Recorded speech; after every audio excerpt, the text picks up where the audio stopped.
Durante los próximos minutos vas a conocer algunos de los casos más inquietantes de la crónica negra mundial. Es posible que hayas oído hablar de alguno de ellos, pero vas a encontrar otros que seguro te van a sorprender.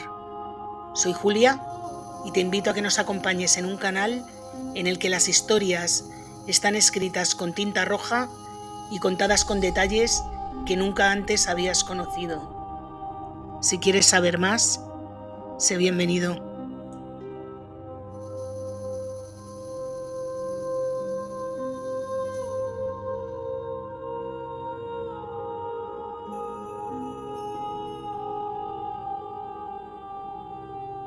A todos, muchas gracias por estar ahí. Hoy os traigo el caso de los hermanos Choclender, que es un caso muy famoso en los años 80 en Argentina y que muchos quieren comparar con el caso de los hermanos Menéndez en Estados Unidos. Este segundo muchísimo más famoso, por supuesto, que tiene miles de documentales, series, libros. Sin embargo, el caso de los hermanos Choclender quizá no sea tan conocido, a pesar de que en esta historia se mezclan un montón de componentes para hacerlo un caso muy interesante, porque a la premeditación con la que cometieron el parricidio se mezcla con la ingenuidad de una fuga un poco chapuza, una violencia inusitada, la camaradería de los dos hermanos que luego se rompe, en fin, que tiene muchos componentes para ser un caso muy conocido. Quizá con el tiempo ha caído un poco en el olvido, incluso en Argentina, pero aún así los hermanos Choclender son figuras públicas muy relevantes en aquel país que han seguido cometiendo delitos y que periódicamente suelen salir en los medios de comunicación. Pero bueno, para no enrollarme más, voy a comenzar con la historia. Nuestra historia comienza el 31 de mayo de 1981, cuando el portero de un edificio ve que del maletero de un coche chorrea un líquido rojo que va formando un pequeño charco y que a este hombre le resulta muy sospechoso, por lo que decide llamar a la policía. La policía se presenta de inmediato en la zona, la acordonan y con muchísimo cuidado abren el maletero de ese coche y dentro encuentran dos cadáveres en unas bolsas de plástico que a causa del calor han empezado a chorrear sangre y esta es la sangre que estaba goteando hasta formar un charco en el suelo. Junto a los cuerpos, en el maletero, hay una maleta que contiene unos trajes y los trajes llevan el nombre de su propietario. Este nombre es Mauricio Choclender. Pero ¿quién era Mauricio Choclender? Mauricio Choclender era un ingeniero industrial que se había casado en el año 1955 con Cristina Silva, quien sospechan que es la segunda víctima que está en el maletero del coche, puesto que el cuerpo era de una mujer. La pareja se había conocido 6 meses antes en Tandil, Argentina, y tras la boda tienen 3 hijos. El primero de ellos, Sergio Mauricio, que nace el 30 de mayo de 1958.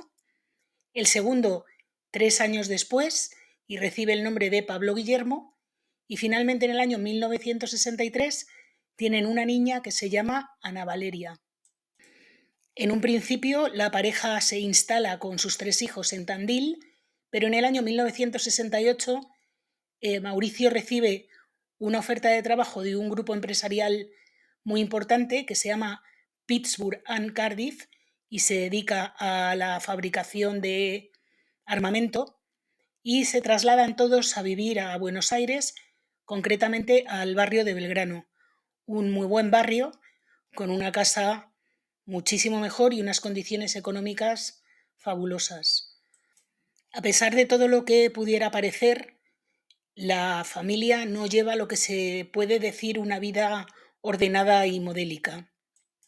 La casa, por lo visto, estaba siempre sucia y desordenada, y la madre, que se dedicaba a las tareas domésticas, era una alcohólica confesa que, según cuentan las malas lenguas, bebía al día una botella de alcohol y otra de vino.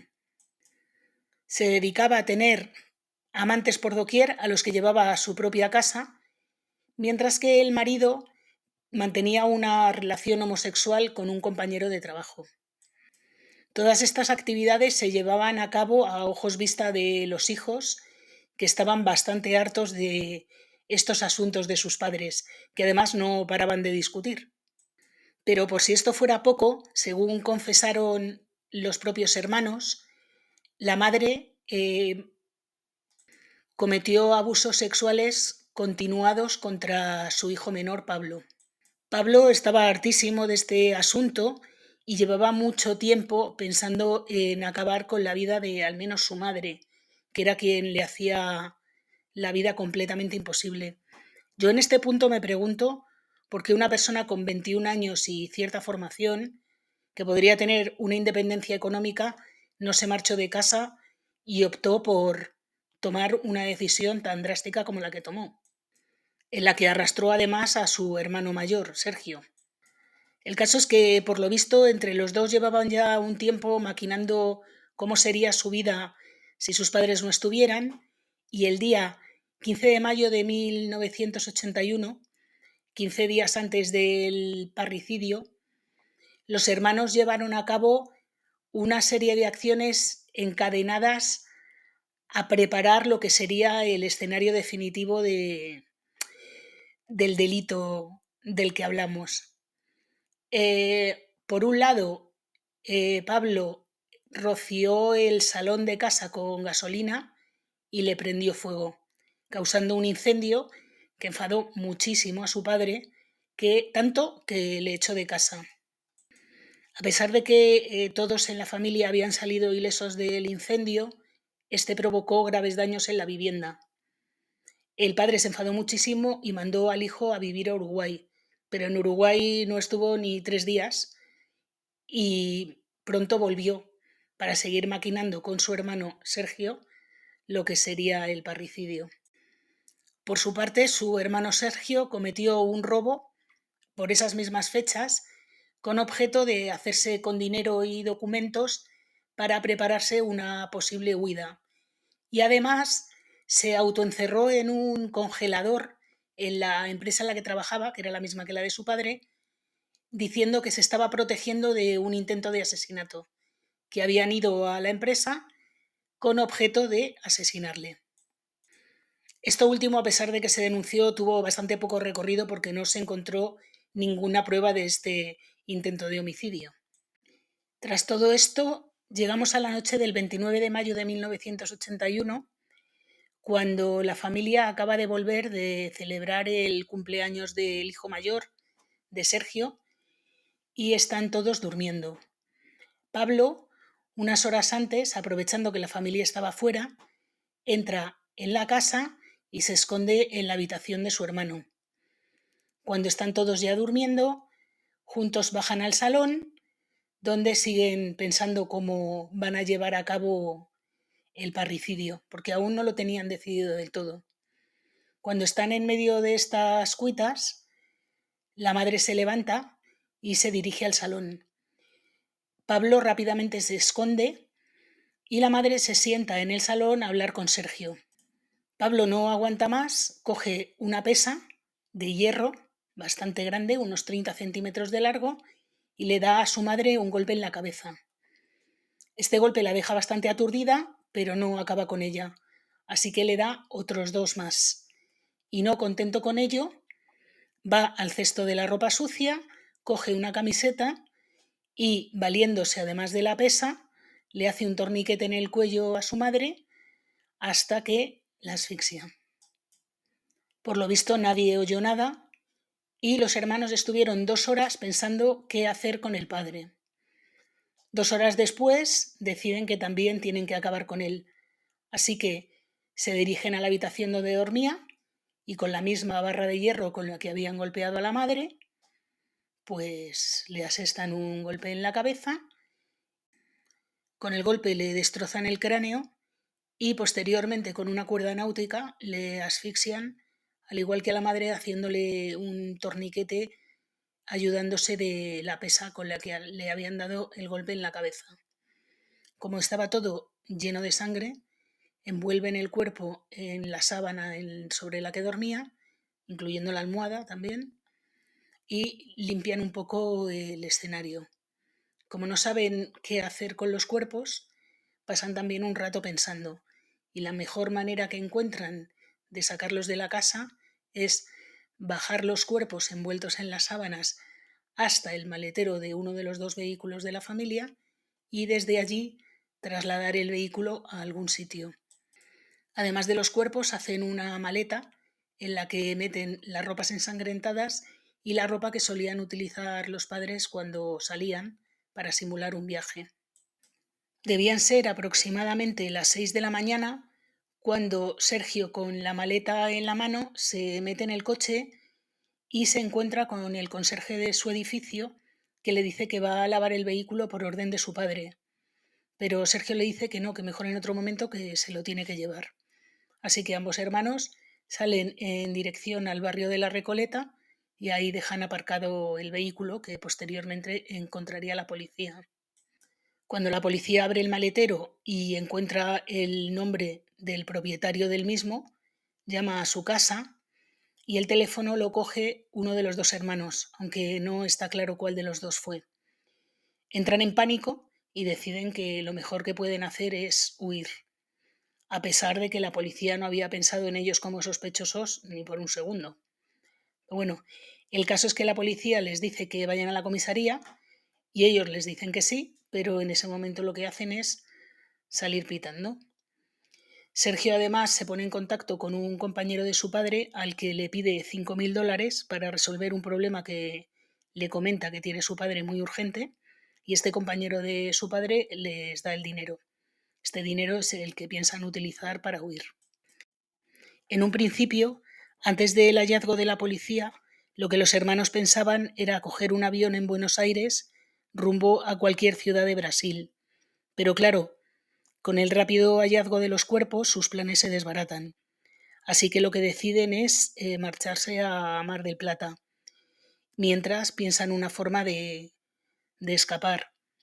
En del Plata piensan en huir a través del mar, a través de una avioneta, pero al final lo que piensan es separarse y seguir cada uno un camino diferente para despistar a las autoridades. Así que Sergio compra un caballo y va a unos 30 kilómetros por la costa hasta que encuentra un pequeño hostal que se llama Viejo Almacén Cobo. Le, le pide la cena y una botella de vino hasta que se emborracha, se le suelta la lengua y empieza a decir que él es quien ha matado a sus padres y que es la persona que tanto está buscando la policía. El dueño, ayudado de un camarero, decide darle una paliza a Sergio, atarlo y retenerlo hasta que llegase la policía. Pero no se sabe cómo, Sergio logró huir y a pie se pone a andar durante toda la noche hasta que cae rendido y se duerme al pie de un camino. Por la mañana, un poco más recuperado, se pone a hacer autostop y lo que detiene realmente es un coche de policía. Menudo giro del destino que le esperaba a Sergio. Bueno, total, que la policía le detiene y confiesa allí mismo.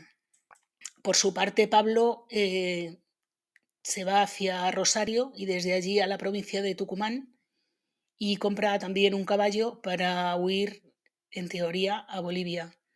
Pero cuando lleva una semana huido, la policía también lo detiene.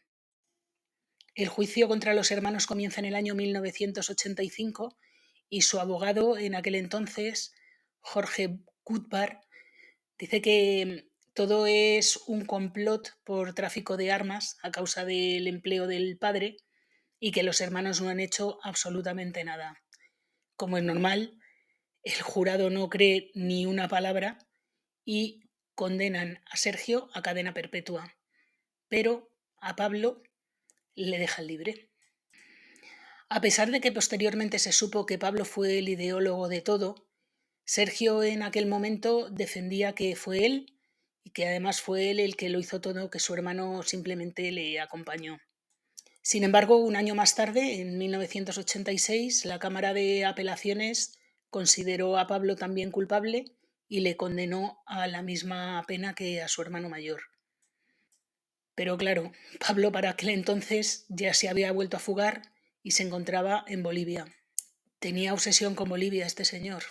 Sin embargo, en el año 1994, la policía boliviana le detiene acusado de falsificación de cheques. Y al meter sus huellas en la base de datos, descubren que es un fugitivo buscado por la Interpol, le detienen y le extraditan a Argentina. Después de 14 años preso y de haber cumplido 2/3 de la condena, puesto que se la condonaron en parte, Sergio salió en libertad, mientras que Pablo salió en mayo de 2001. Hay que decir que en el juicio contra Pablo, el que se llevó a cabo en 1994, su abogado defensor fue Sergio, que en el tiempo que estuvo en prisión aprovechó para sacar la carrera de Derecho, la de Psicología y empezar estudios de Sociología. Tras la salida de la cárcel de ambos hermanos, perdieron totalmente el contacto y por lo visto ya no tienen ningún tipo de relación. Sergio, por su parte, ocupó ciertos cargos de relevancia en la Asociación de las Madres de la Plaza de Mayo y se le ha acusado de ciertos delitos de malversación de caudales, de estafa y de otra serie de delitos económicos vinculados con las Madres de la Plaza de Mayo y con ciertos estamentos públicos. Por su parte, su hermana Ana Valeria ha impugnado el testamento que le dejaba parte de la herencia a sus hermanos y vive completamente en el anonimato. Se ha cambiado el apellido y, aunque parece que sigue viviendo en Argentina, muy pocos conocen su verdadera identidad.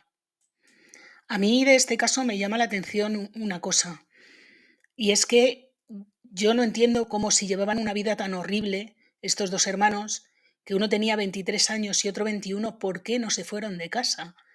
Es que no me entra en la cabeza.